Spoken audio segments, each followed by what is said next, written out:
Subscribe now and press the bell icon. Never miss an update. Halo Sobat Sosiologi, terima kasih atas kesempatan yang diberikan kepada saya. Perkenalkan, nama lengkap saya Oliva Tito dari kelas reguler sore B semester 7. Pada kesempatan ini, saya akan mengulas review buku yang ketujuh untuk memenuhi tugas mata kuliah kajian seminar masalah-masalah sosial. Buku yang akan saya ulas yakni buku yang berjudul Social Problems atau dalam bahasa Indonesianya yakni masalah sosial. Buku ini merupakan karya dari Stanley Edson. Tema pengorganisasian buku ini banyak membahas mengenai aspek dari masalah sosial yang ada berkaitan dengan kondisi yang dihasilkan dari pengaturan budaya dan sosial. Karena itu, dimulai dengan memeriksa organisasi dasar pada masyarakat Amerika Serikat. Kita langsung saja masuk pada pembahasan bab 1, yakni pendekatan sosiologis untuk masalah sosial. Poin yang pertama yakni, secara historis, sosiolog Amerika Serikat telah memandang masalah sosial dalam hal patologi sosial sebagai suatu yang buruk karena orang-orang dianggap sebagai sumber masalah sosial karena mereka mengganggu dan memperlakukan tatanan moral dengan tidak baik dalam masyarakat. Poin yang kedua, pada tahun 1920-an dan tahun 1930-an, sosiolog berfokus pada kondisi masyarakat seperti perubahan yang cepat menyertai urbanisasi dan industrialisasi sebagai sumber masalah sosial. Pada poin berikutnya, membahas bahwa buku ini membahas dua jenis masalah sosial. Yang pertama, tindakan dan kondisi yang melanggar norma dan nilai-nilai masyarakat. Dan yang kedua, yang didorong secara sosial, kondisi yang menyebabkan penderitaan psikis dan mental untuk segmen populasi manapun. Kunci untuk memahami kedua jenis masalah sosial tersebut, distribusi kekuatan. Pada poin berikutnya dikatakan bahwa fokusnya adalah pada struktur masyarakat daripada individu yang bermasalah. Asumsi yang membimbing pertanyaan kami adalah bahwa pelanggar norma adalah gejala dari masalah sosial. Penyimpangan ini untuk sebagian besar merupakan korban dan tidak boleh disalahkan sepenuhnya karena penyimpangan mereka merupakan sistem di mana mereka hidup juga harus disalahkan.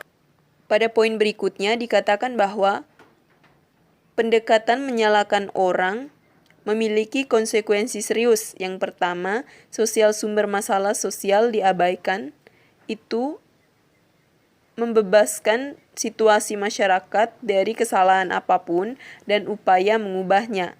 Yang ketiga, ia mengandalkan orang-orang yang bermasalah dengan cara memperkuat stereotip negatif. Yang keempat, ini melegitimasi program pengendalian orang. Yang kelima, ini membenarkan logika Darwinisme sosial yang menyatakan bahwa orang kaya atau miskin karena kemampuan dan usaha mereka atau kekurangannya. Selanjutnya, kita akan masuk dalam pembahasan bab 2 yakni kekayaan dan kekuasaan merupakan bias sistem. Poin pertama dari bab 2 ini yakni negara bukanlah agen netral rakyat, tetapi bias pendukung kelas sosial atas dan perusahaan terbesar. Poin kedua dikatakan bahwa prediksi Marx bahwa kapitalisme akan menghasilkan ekonomi yang didominasi oleh monopoli dipenuhi di Amerika Serikat, tapi korporasi tunggal yang mendominasi sektor ekonomi di Amerika Serikat telah berbagi monopoli di mana 4 atau lebih sedikit perusahaan memasok 50% atau lebih dari pasar tertentu. Pada poin yang ketiga dikatakan bahwa kekuatan ekonomi terkonsentrasi di beberapa besar perusahaan dan bank. Konsentrasi ini telah dicapai melalui merger dan direktorat yang saling terkait. Poin berikutnya dikatakan bahwa kesenjangan ketimpangan di Amerika Serikat adalah yang paling terluas dari semua negara industri. Kesenjangan terus berkembang terutama karena manfaat pajak cocok untuk para orang kaya. Kebijakan perpajakan ini selain meningkatkan distribusi kekayaan yang tidak merata, juga meningkatkan hutang nasional dan kurangnya pengeluaran pemerintah untuk program yang membantu mereka yang kurang beruntung dan melemahkan lembaga publik yang menguntungkan masyarakat. Kesenjangan yang melebar meningkatkan pengaruh politik dari golongan atas. Selanjutnya kita akan masuk dalam pembahasan bab 3, yakni populasi dunia dan ketimpangan global. Yang pertama, atau poin yang pertama, istilah dunia berkembang mengacu pada negara-negara terbelakang dan berkembang di mana kemiskinan, kelaparan, dan kesengsaraan ditemukan secara tidak proporsional. Bangsa-bangsa ini juga dicirikan oleh relatif ketidakberdayaan, pertumbuhan penduduk yang cepat, tingginya kematian bayi, kondisi hidup yang tidak sehat, dan tingkat buta huruf yang tinggi. Pada poin berikutnya dikatakan bahwa populasi dunia berkembang pesat, jumlah lahan produktif menyusut di negara kaya dan miskin, sama-sama karena kerugian tanah lapisan atas, penurunan muka air tanah dari irigasi, dan penggembalaan berlebihan, serta adanya populasi.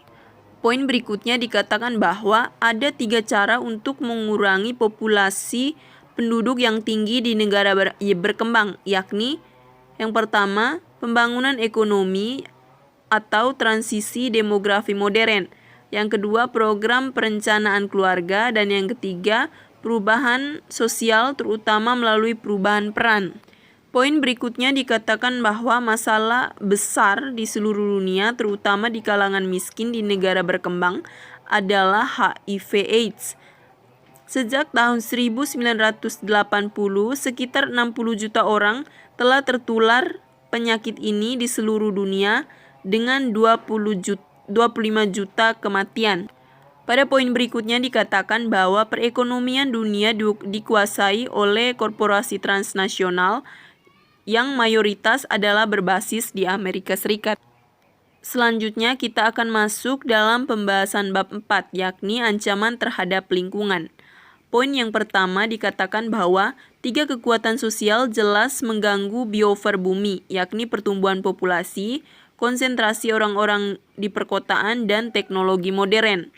Poin yang kedua, meskipun pertumbuhan penduduk yang terjadi kebanyakan di negara berkembang mengalami kerugian efek terhadap lingkungan, populasi negara kaya jauh lebih boros di bumi, sumber daya, dan menghasilkan lebih banyak polusi. Poin yang ketiga dikatakan bahwa bahan kimia, pembuangan limbah padat, dan tradisi mencemari air dan udara. Poin yang keempat dikatakan bahwa bumi menghadapi 3 krisis lingkungan utama yang saling terkait, yakni pembakaran bahan bakar fosil dan perusahaan hutan tropis dan pemanasan global. Pada poin berikutnya dikatakan bahwa dasar struktural untuk penyalahgunaan lingkungan dan sumber daya Amerika Serikat, yakni adanya urbanisasi, sistem stratifikasi, kapitalisme, dan bias politik sistem. Selanjutnya kita akan masuk dalam pembahasan bab 5, yakni perubahan demografi di Amerika Serikat. Poin yang pertama dikatakan bahwa kekuatan demografi utama dalam masyarakat Amerika Serikat adalah imigrasi besar-besaran. Imigrasi ini dikatakan bahwa menambahkan sekitar 1 juta imigrasi setiap tahun. Berbeda dari gelombang sebelumnya karena para pedagang terutama berasal dari Amerika Latin dan Asia daripada Eropa. Pada poin yang kedua dikatakan bahwa keragaman ras dan etnis atau warna coklat Amerika meningkat dan masuknya imigran dan kesuburan diferensial, yaitu imigran kelompok yang memiliki tingkat kesuburan lebih tinggi dari kelompok yang lain. Poin berikutnya dikatakan bahwa reaksi orang Amerika Serikat terhadap hibah baru biasanya negatif. Reaksi ini berdasarkan dua mitos. Yang pertama, imigran mengambil pekerjaan jauh dari mereka yang sudah ada atau sudah mereka tekuni. Yang kedua, hibah dapat menguras sumber daya masyarakat. Pada poin berikutnya dikatakan bahwa pergeseran demografis yang besar kedua adalah menuju masyarakat yang menua. Selanjutnya kita akan masuk dalam pembahasan bab 6, yakni masalah tempat, perkotaan, suburban, dan pedesaan. Poin yang pertama dikatakan bahwa banyak masalah sosial di Amerika Serikat termasuk kemiskinan, tunawisma, infrastruktur yang buruk, angkutan umum yang tidak memadai, polusi, kegagalan memberikan pelayanan kesehatan kepada semua masyarakat kelas sosial, sekolah umum yang gagal, narkoba, geng, rasisme, dan kejahatan terkonsentrasi secara luas pada daerah perkotaan. Pada poin yang kedua dikatakan bahwa melalui proses urbanisasi dan demonstralisasi metropolitan, kota-kota pusat kehilangan orang-orang, pekerjaan, industri, bisnis, dan bisnis pajak mereka. Kota-kota pusat juga kehilangan pekerjaan transformasi dari manufaktur menjadi ekonomi pelayanan. Poin berikutnya dikatakan bahwa minimnya investasi publik di perkotaan, infrastruktur mulai membatasi secara signifikan pertumbuhan dan produktivitas dalam ekonomi Amerika Serikat. Poin berikutnya dikatakan bahwa sistem transportasi yang bergantung pada mobil telah mencemari kota-kota Amerika Serikat dan mempromosikan perkotaan yang terpapar. Selanjutnya kita akan masuk dalam pembahasan bab 7 yang berkaitan dengan kemiskinan. Poin yang pertama dikatakan bahwa menurut garis pemisahan pemerintah yang sewenang-wenang yang meminimalkan luas sebenarnya dari kemiskinan, yakni 13,2% dari populasi Amerika Serikat pada tahun 2008 secara resmi dikatakan bahwa mengalami kemiskinan. Poin berikutnya dikatakan bahwa orang miskin tidak miskin karena mereka menolak kerja, tetapi kebanyakan orang miskin bekerja dengan upah rendah, tidak bisa mendapatkan pekerjaan, bekerja penuh, sakit atau